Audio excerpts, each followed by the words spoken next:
All right, so let's take a look at this video. It's been gaining a lot of traction on Instagram and on TikTok. So Peds Patrol here, I'm a double board certified pediatrician, and let's talk about this viral video about this obese child. Now, there are a lot of negative comments on this video, specifically fat shaming this child, blaming the parents. It's quite hurtful, stigmatizing, and really not fair to this child. There was a recent video by a fitness influencer who made significant hurtful comments. Luckily, that video has been taken down. So we really don't know about this child at all. There's no context in the video whatsoever. But remember, pediatric obesity is a very complicated and multifaceted disorder and disease. It is not always about a child eating a ton of food, and it's not always about parents who don't know how to parent.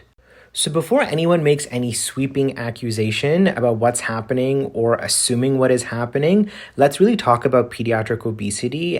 So children who suffer from obesity may have a medical condition. So for example, there are a lot of genetic conditions that can cause obesity in children, like Prader-Willi syndrome.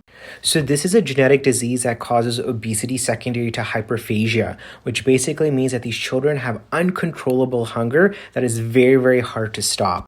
So no, you can't give them medication, or you can't tell them to stop eating, or you can't tell them to eat healthy foods. These kids will continue to eat nonstop. Even if you think they're full, they're not really full because your brain doesn't register fullness and satiety. Diseases like Cushing's can also be found in children, which is due to a pituitary tumor, which is a tumor in their brain. And this can also affect hormone levels, and this can lead to obesity as well. Children who have thyroid disease can also have obesity, as well as girls who suffer from PCOS, which is polycystic ovarian syndrome.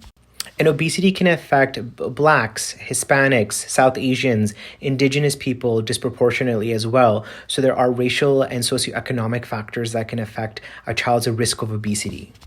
Sometimes diet, exercise, or Ozempic is not enough.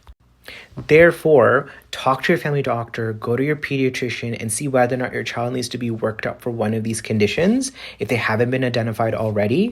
And it's very important for everyone to sympathize with this child and their parents. It can be quite frustrating.